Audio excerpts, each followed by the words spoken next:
आगे बड़ी खबर एक ये भी कि 2030 तक 10 लाख रुपए पार हो सकता है सोना। गोल्ड पर एक्सपर्ट्स की सबसे बड़ी भविष्यवाणी सामने आई है। वैश्विक अनिश्चितता से बढ़ सकती है चमक, निवेशकों की नजर फिर गोल्ड पर है। क्या आने वाले वर्षों में सोना एक नया रिकॉर्ड बनाने जा रहा है? जी, अंतर्राष्ट्रीय बाजार के कई विश्लेषकों और निवेश विशेषज्ञों का मानना है कि अगर मौजूदा वैश्विक हालात बने रहे तो 2030 तक 10 ग्राम सोने की कीमत 10 लाख रुपए के स्तर तक पहुंच सकती है। हालांकि ये एक अनुमान है और बाजार विश्लेषण है।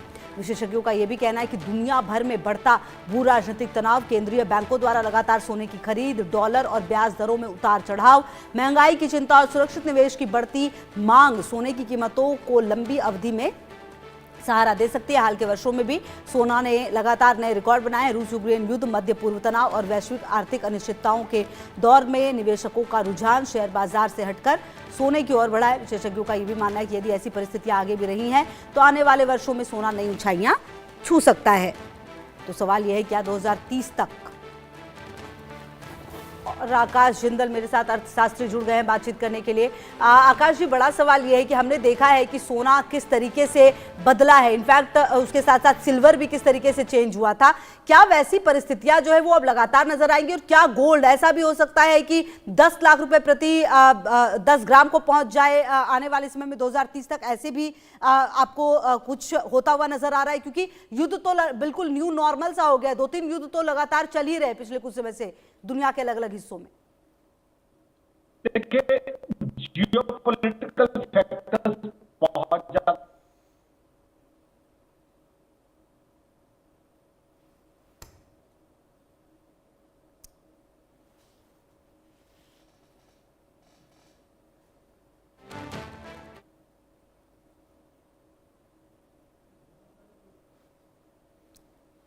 मैं आती हूँ आकाश सर, आपकी आवाज़ थोड़ी सी टेक्निकल कुछ दिक्कत है, इसको ठीक करा लेते हैं हम। और लगातार अपने दर्शकों को हम ये बता रहे हैं कि किस तरह से जो एक्सपर्ट्स हैं उनकी तरफ से ये कयास लगाए जा रहे हैं। और अगर ऐसा हुआ तो निश्चित तौर पर आप ये समझिए, इस बीच अगर आप देखें तो 10 ग्राम सोने का दाम जो है वो 2760 रुपये बढ़कर 1.46 लाख हो चुका है। और इस साल 13,000 रुपये महंगा हो चुका है फिलहाल जो सोने की कीमत है।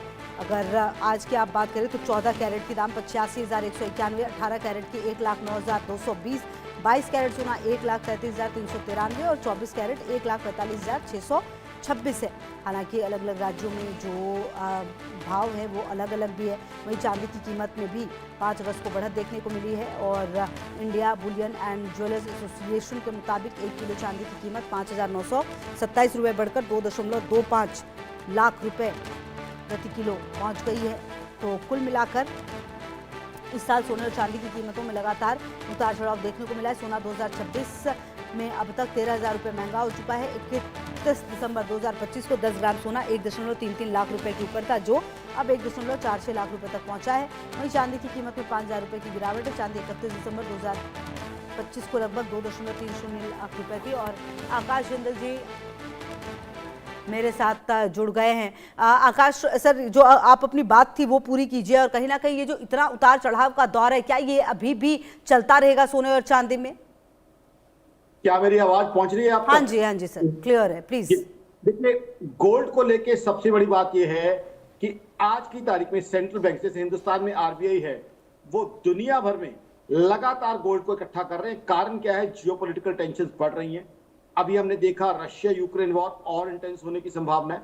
साथ ही साथ यूएस ईरान वॉर हमने देखा ही है किस तरीके से नया शेप लेती जा रही है। तो ऐसे में गोल्ड के ऊपर फोकस बढ़ रहा है, डी डॉलराइजेशन हो रही है, डॉलर का वर्चस्व ग्लोबल इकोनॉमी में कम होता जा रहा है, खत्म होता जा रहा है। तो ऐसे में गोल्ड को इन्वेस्ट कर रहे हैं ज्यादातर सेंट्रल बैंक, अपने रिजर्व करेंसी के रूप में गोल्ड को ऐड किया जा रहा है। तो ये कहीं ना कहीं सोने की डिमांड बढ़ा रहा है।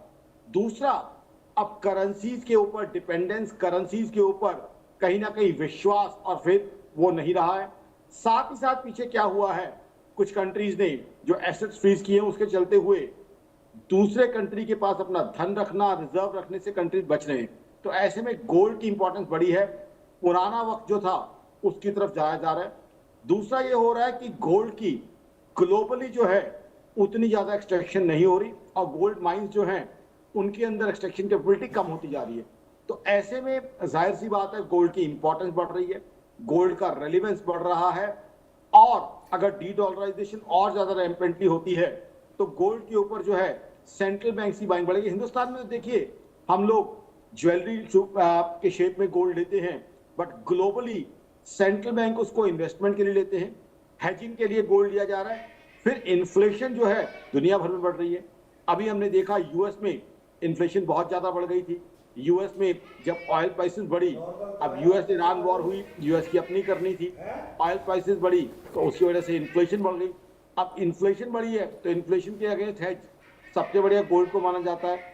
सिमिलरली अब बात करें, हिंदुस्तान की हमारी इकोनॉमी बहुत अच्छी चल रही है, but in spite of our economy doing well, US Iran war की वजह से इन्फ्लेशन ऑलरेडी बढ़ी हुई है। 4.38% सीपीआई इन्फ्लेशन ऑलरेडी जो है हो चुकी है, यहाँ पे रिकॉर्डेड है। और आरबीआई गवर्नर साहब ने आज ही जो है आरबीआई की जो है पॉलिसी थी, पॉलिसी के अंदर 5% तक की इन्फ्लेशन की बात की है। तो कहीं ना कहीं ये चीजें गोल्ड को इंपॉर्टेंस दे रही है। मैं यहाँ पे कोई रिकमेंडेशन नहीं दे रहा गोल्ड बाय करने की, बट कहीं ना कहीं गोल्ड के ऊपर ग्लोबली इन्वेस्टर्स का फोकस बढ़ रहा है। और ग्लोबल इक्वेशन जिस तरीके से हो रही हैं, पहले हमने टैरिफ्स का खेल देखा, अब वॉर्स देखी, अब वॉर्स भी ऐसी हैं जो इंटेंस होती जा रही है। यूएस ईरान वॉर हमने देखा पहले कि डाइल्यूट बिल्कुल सर, और देखना ये होगा कि क्या उतार चढ़ाव आने वाले समय में होता है। बहुत शुक्रिया आपका इन तमाम जानकारियों के लिए।